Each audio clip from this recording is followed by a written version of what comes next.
வணக்கம் தமிழ் நண்பர்களே, இது உங்கள் channel Tamil tube info. So இன்றைக்கி நம்ம சேனலில் ஆப்பிள் வச்சு ஒரு ரெசிபி எப்படி பண்ணலான்னு பார்க்கலாம். 7 மாதத்துக்கு அப்புறம் நம்ம குழந்தைங்களுக்கு கொடுக்குற பொருள் ஆப்பிளாக தான் இருக்கும். ஸோ அந்த ஆப்பிளை வச்சு ஹெல்த்தியாக டேஸ்டியாக எப்படி சமைக்கலாம் அப்படின்ட்டு பார்க்கலாம். இதுக்கு தேவையான பொருள் ஆப்பிள் ஒன்று, மில்க் 2½ கப், நாட்டு சக்கரை 4 டீஸ்பூன். இதை எப்படி செய்யலாம் அப்படின்ட்டு பார்க்கலாம்.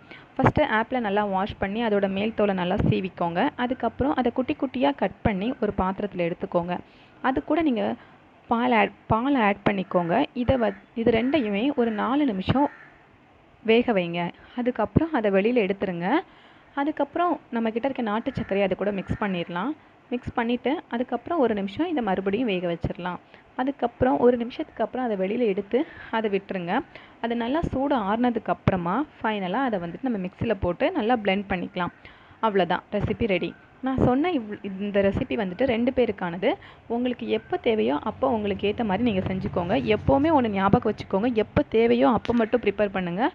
அதை வச்சுட்டு அதுக்கப்புறமா நாளைக்கு இல்லை நெக்ஸ்ட் டே அப்படின்னு ஃப்ரிட்ஜில் வச்சு கொடுக்குற பழக்கம் மட்டும் வச்சுக்காதீங்க. இந்த வீடியோ உங்களுக்கு பிடிச்சிருந்தா லைக் பண்ணுங்கள், ஷேர் பண்ணுங்கள், கமெண்ட் பண்ணுங்கள் அண்ட் நம்ம சேனலை சப்ஸ்கிரைப் பண்ணுங்கள்.